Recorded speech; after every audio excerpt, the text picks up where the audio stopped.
So far, we have learned a lot about trees. Let's recap what we have learned so far. We have learned about terminologies for general trees. We learned about binary trees and also their mathematical properties. We learned about binary search tree with the search and sorting properties.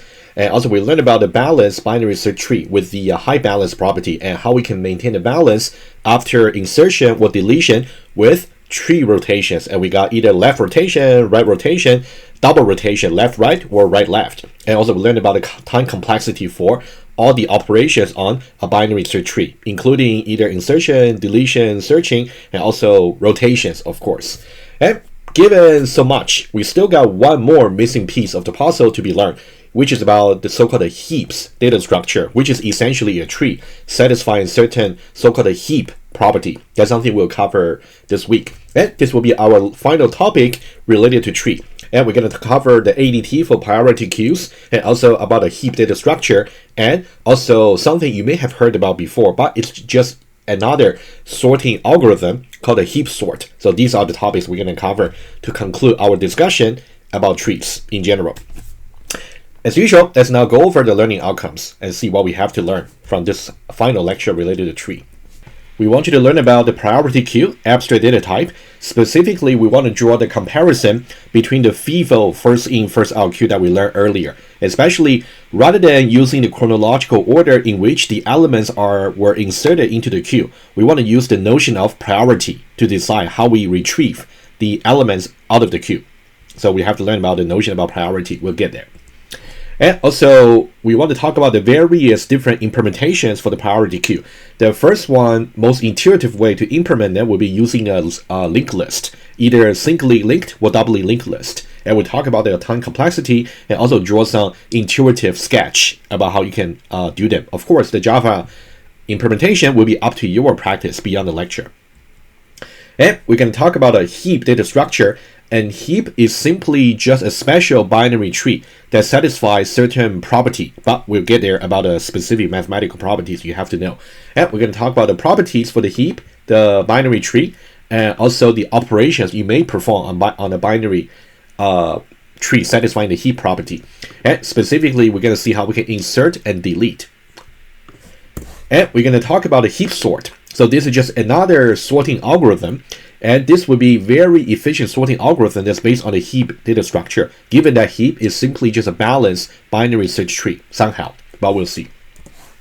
And we're going to get into a more efficient implementation for the priority queue using a heap as opposed to linear data structure list. So that's something you also want to compare by yourself by using either a linear data structure versus non-linear data structure for the ADT PQ.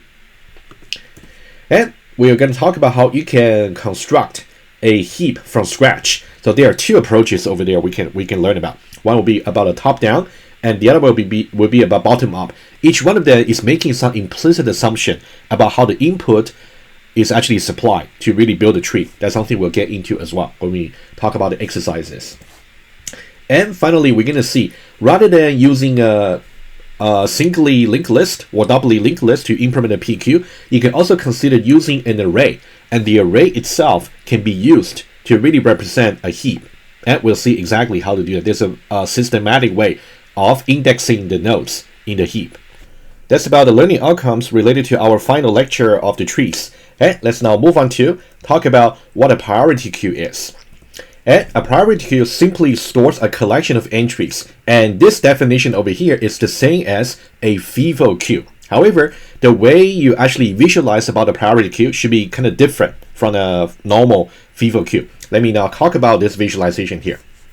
When you try to visualize a priority queue like this, notice that there is no notion about being where the front is and also where the end is, unlike the situation for a FIFO queue, in which case you have to know where to actually extract the elements from the queue, in which case you got to go to the front. But for the priority queue, it's not the case. Number one principle to remember, there is no notion about front and also end. Let me write it down. So number one, in a priority queue, there is no notions of the front or end of the queue. Number one. And what about individual entry that's actually stored in the priority queue? Let's take a look. It will be a pair of the key and also the value. And let me just, first of all, let me denote them, and then I'll talk about the importance of understanding the key value as a priority in the case of the priority queue.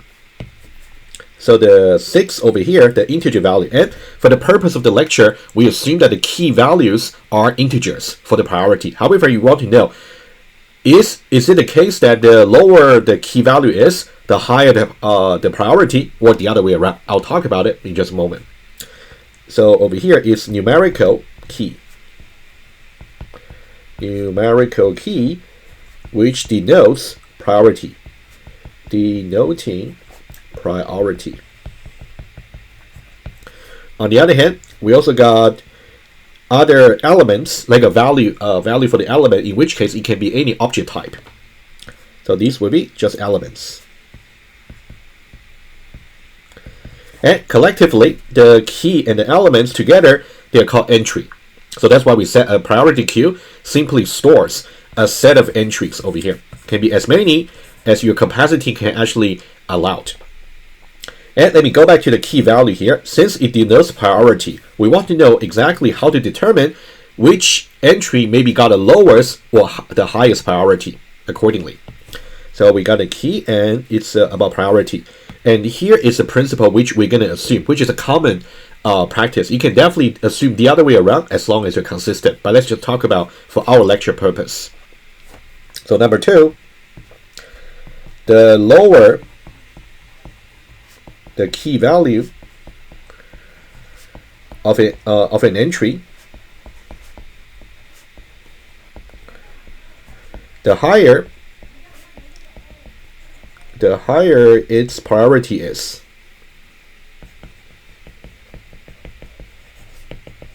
What does this entail? This entails that the entry with the minimum key value has the highest priority. The entry with the minimum key value has the highest priority. And you have to remember this particular convention, because later on when we define the relational property for the heap data structure, we have to go consistently with this. Just remember, with the highest priority. Right, let me just highlight them and I'll move on to the next points. With the minimum key value, suggest highest priority. So that means the lower the key value, the higher its priority. Okay. And what will be the next one? It would be important to also remember the key values over here do not need to be unique, meaning that it is okay for 2 entries to have the same priority, in which case it doesn't really matter which one we choose. Let me just, I believe I got examples over here. You can see, in this case, you can see 3 and also 3 over here. The keys in the priority queue is not really for searching purpose. The keys are not for searching purpose. Unlike the case where for the binary search tree, remember we actually use the key to actually do our searching. But in the case of priority queue, we don't really use the keys for searching. So that's why the keys may be duplicated.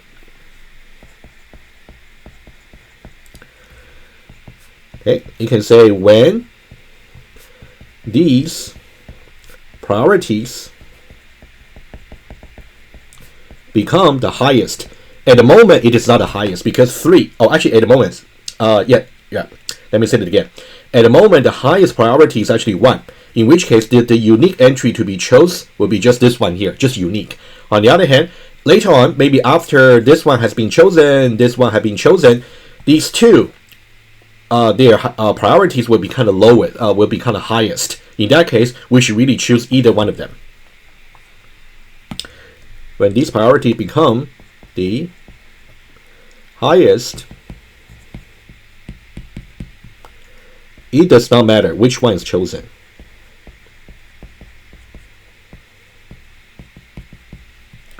which entry is chosen. So these are all the important principles you will have to follow whenever you try to do some implementation for the priority queue, ADT.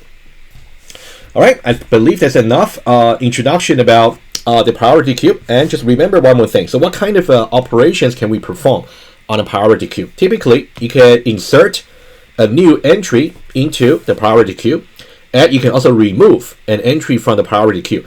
And unlike the case for FIFO queue, remember in a first in, first out queue, what kind of an element would you remove from the queue? Well, basically, whatever element that first joined the queue, in terms of their chronological order, you're going to remove them from the FIFO queue. In the case of the priority, you're going to remove the entry with the lowest key value, meaning the highest priority, right? So that's really a comparison I want you to compare. Let me just make one more note over here. You want to really compare. In the case of the FIFO queue, you usually just remove what DQ. Remove elements based on chronological order.